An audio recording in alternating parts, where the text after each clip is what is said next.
ஏற்கனவே கருத்து கணிப்புகள்லாம் பாரதிய ஜனதா கட்சி சாதகமாக இருக்கிறது. மிகப்பெரிய வெற்றியை பெறுவோம். மரியாதைக்குரிய பாரதிய பிரதமர் அவர்கள் 3வது முறையும் பிரதமராக வருவார்கள். மிக்க மகிழ்ச்சியாக இருக்கிறது.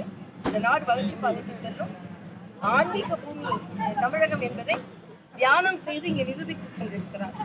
அதனால இனிமேல் இந்து கடைகளை நிந்திப்பதும் இந்து விழாக்களுக்கு வாழ்த்து சொல்லாமல் இருப்பதும் இன்னும் மக்கள் ஒப்புக்கொள்ள மாட்டார்கள். ஏனென்றால் எல்லோரையும் எம்மதமும் சம்மதம் எல்லோரும் ஒன்றாக இருக்க வேண்டும் என்று நினைத்தால் ஏன் இந்த பாகுபாடை தமிழக முதலமைச்சர் பார்க்கிறார்கள் என்பது நமக்கு கேள்வியாக இருக்கிறது. அனைவரும் இணைந்து எல்லோரும் இணைந்து இந்த நாட்டை வளர்ச்சி பார்த்து செல்ல வேண்டும் இது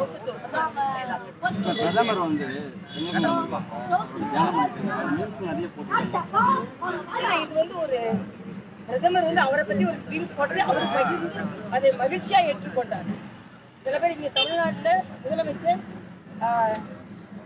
போஸ்டர் ஓட்டினாலும் கைது செய்யறாரு, பேஸ்புக்ல போஸ்டர் போட்டாலும் கைது செய்யறாரு. ஆனா பாரத பிரதமர் ரொம்ப லைட்டா எடுத்துக்கிட்டாரு, ஏதோ அவங்க செய்யறாங்க. ஆனாலும் ஒரு பாரத பிரதமரை மரியாதையோடு அங்கே எழுத வேண்டும் என்றும் அவரை மிக அதிகமாக விமர்சித்து கேலி கிண்டலுமாக போடுவது தவிர்க்கப்பட வேண்டும் என்பதுதான் எனது கருத்து. ரொம்ப மோசமா அவங்க சித்தரிக்கிறாங்க. ஆனா பாரத பிரதமர் அதை பற்றி கவலைப்படவில்லை. ஆனால் நாம் அதை பற்றி கவலைப்பட வேண்டும். ஒரு பாரத பிரதமர் இப்படி சித்தரிக்கிறார். ஸ்டாலினை பத்தி ஒரு போஸ்ட் ஓட்டுனதுக்கு ஒரு போஸ்ட் போட்டதுக்கு பாரதிய ஜனதா கட்சியை சார்ந்த சகோதரர்களை அரசு செஞ்சாங்க. ஆக இந்த நாகரிகம் கட்சி எல்லை கடந்து அனைவரும் கடைபிடிக்க வேண்டும்.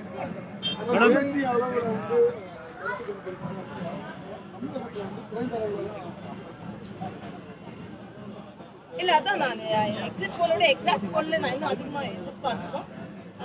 இப்போ கூட்டணி இல்லாம திராவிட கட்சியோட கூட்டணி இல்லாம நாங்கள் இந்த வாட்டி ஒரு பரிசோதனையின் அடிப்படையில் பணியாற்றியதே ஒரு பெரிய முயற்சி தான். ஆக அந்த முயற்சியில இப்ப திமுக கூட உள்ள கூட்டணி எல்லாம் ஒன்றாக இருக்கிறது.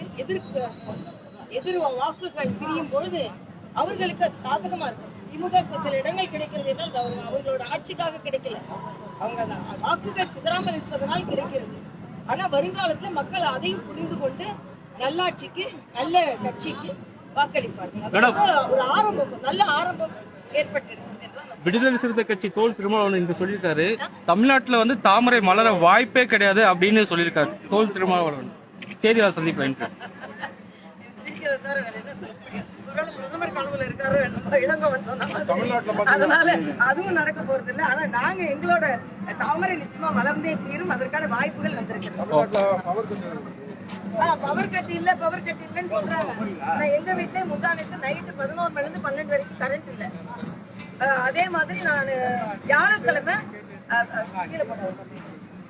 வியாழக்கிழமை நான் கோடம்பாக்கம் பிரிட்ஜ் வழியா சாய்பாபா கோயிலுக்கு போனேன். கோடம்பாக்கம் பிரிட்ஜ் ஏரியா ஃபுல்லா கரண்ட் இல்ல, கரண்ட் கட்டு இல்ல சொன்னா கரண்ட் கட்டு இன்னும் இருக்கு. திமுக வந்தாலே அது கட்டு தான், கரண்ட் கட்டு தான். ஆக கரண்ட் கட் இல்லாம ஒரு சூழ்நிலையை உருவாக்க வேண்டும். கரண்ட் கட்டை வச்சுக்கிட்டே கரண்ட் கட் இல்லன்னு அடுத்த நாள் அறிக்கை கொடுக்குறாங்க. அது எப்படின்னு எனக்கு தெரியல. எப்பவுமே தப்பு செஞ்சுட்டு தப்பு செய்யலன்னு அறிக்கை கொடுக்கறதும் திமுகவோட பழக்கம். தமிழகத்துல பாஜக நிறைய இடங்களை பிடிக்கும், நல்ல இடங்களை பிடிக்கும்.